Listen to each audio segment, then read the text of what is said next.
Welcome to the Wetlands Lifestyle Estate.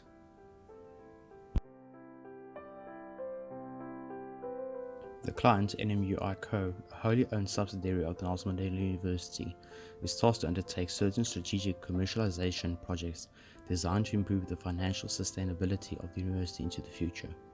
One such project is identified as a lifestyle estate proposed to be developed on 2nd Avenue, Summerstrand, Port Elizabeth. The site is on 2nd Avenue, Summerstrand, and approximately measures 8.62 hectares. A relatively flat terrain, it is bordered to the south by 2nd Avenue and to the west by Erasmus Drive.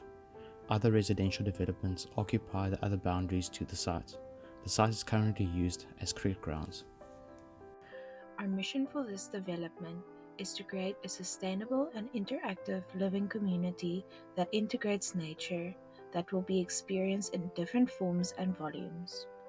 The key focus areas for the project is sustainability and social connection, thus making the development as efficient as possible on various levels.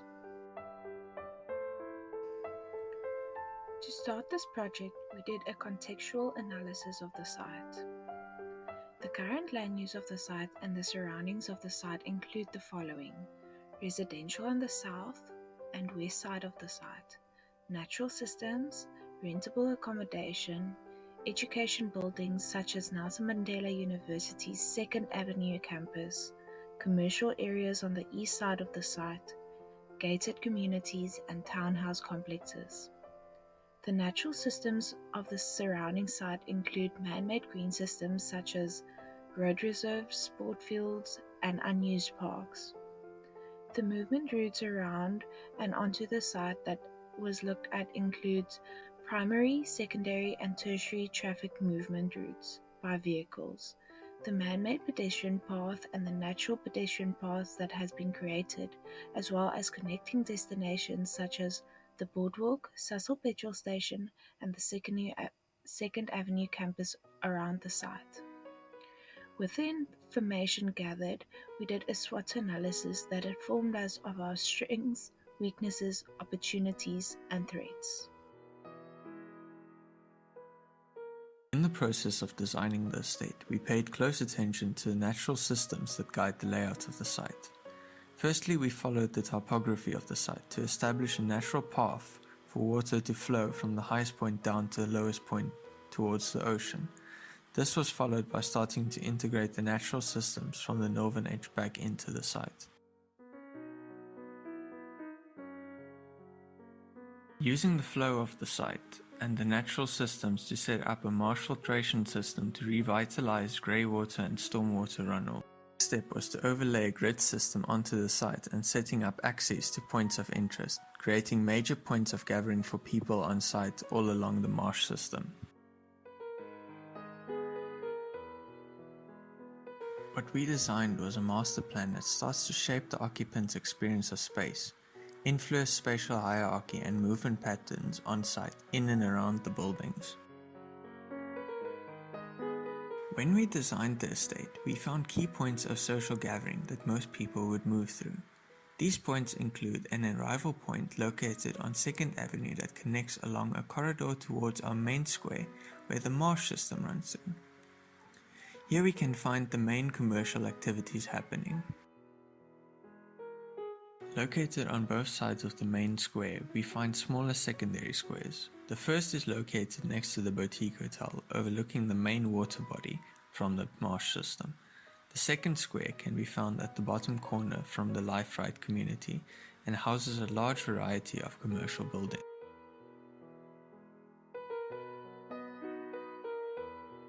On the first image, we can see the different occupations starting to be set out based on their grades of privacy and quality of space and land needed. At the top we can find the high-end living units. To the western edge we find the Life Rights community, and on the eastern side we have the Boutique Hotel. On the second image, we find the public activity buildings being placed around the main public space where the most people would find themselves, creating a vibrant space. The main feature of our design is the marsh filtration system that runs across the site. The marsh system is used to catch rainwater and grey water runoff, and by a series of filtration systems clears the water to be reused in the lifestyle estate again. The marsh also allows simultaneously for a unique experience with the natural systems of the site, creating a rich ecosystem of fauna and flora. In the design of the estate, we find a lot of similar principles being applied to lessen the cost of maintenance of the buildings. At first sight, these principles might seem costly, but in the long run, they tend to lessen the cost of the building. Principles that have been used in the design of the estate include rainwater collection, natural ventilation, power production by means of solar panels, thermal massing, green walls, and evaporative cooling. The use of recycled materials is also implemented in the design of roads and tile flooring, cutting down the carbon footprint of the estate. All these passive design principles are used to increase the comfort of living of all occupants of the estate. Cost of maintaining buildings will decrease over the entirety of the building's lifespan, also providing Green Star ratings for the estate. The Boutique Hotel sets itself up as the focal point, the heart of the complex. It finds itself placed on the most active edge of the site, living into public squares and lively nature scenes. The Boutique Hotel comes equipped with a breakfast restaurant, lounge, conference lounge, billiard room, gym, spa and swimming pool on ground level, and an independent restaurant just a small walk away. The Boutique Hotel is also fully functional with staff facilities like a kitchen and laundry services to cater to guests' need. It also provides a means of educating students of the Nelson Mandela University in the Hospitalities program. The Boutique Hotel comes with 45 keys in total, 40 singular bedrooms and 5 presidential suites for a more luxurious experience. Circulation occurs with a central atrium space that is roofed by a timber canopy. All rooms live out onto a balcony that is provided with a view of either the ocean on the southeastern edge or a view of the estate and the natural marsh system on the northwestern edge. Here we find views of the interior and exterior of the Boutique Hotel, namely the eastern facade, spa and entrance to the hotel. We can also see its spatial and material qualities. In this section we can have a better view of the atrium and the spatial structure around it.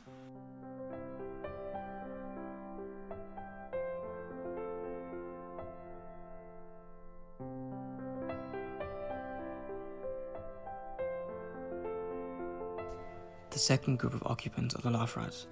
They consist of two subgroups, frail care and standard living. The Life Rights is closely connected to activity spaces like swimming pools, gardening, lawn bowls, and a clubhouse for gathering. It is also in close proximity to commercial buildings that tend to cater for the requirements of the Life Rights people. The Frail Care Centre is a specialised building designed to cater to the needs of less able people and can be found on the western edge of the site, next to the community facilities. Here, occupants can freely move around in an enclosed space where they can be monitored and looked after. The building is designed using soft colors and materials to create a soothing environment. In this section, we can see the rooms living out into the central courtyard.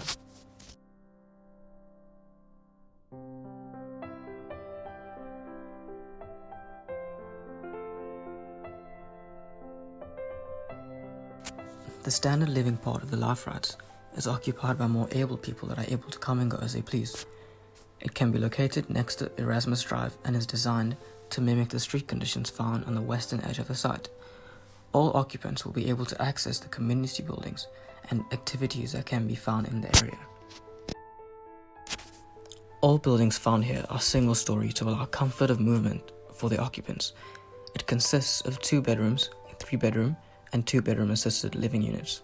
The assisted living units are similar to 3-bedroom units and come with a room for a caretaker to live in while taking care of the occupants.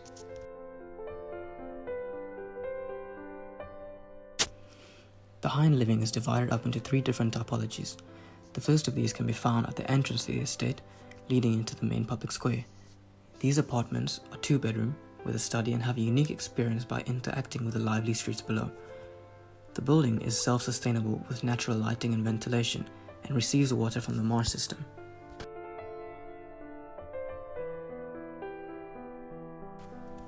The second typology of high-end living is a series of semi-detached apartments and houses that can be found on the far north edge of the site at its most private. It consists of 24 two-bedroom apartments, 6 four-bedroom houses and 2 penthouses. These buildings are also self-sustainable with natural ventilation and lighting, and has thermal mass flooring and wall to heat up the buildings. Here, we see sections of each building that shows how they respond to the street edges. The buildings are kept to 2 stories to create a more human-scale environment for people to move around. The placing of the buildings allow for a central courtyard to transpose, where the occupants can interact with their neighbors.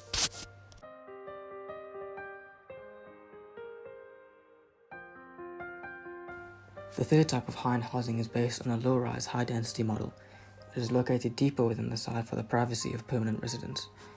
We have proposed a denser system of terrace houses which aims to achieve an internal, village-like environment for the residents. There are 32 units which have 2 bedrooms. Each unit has a front and a back.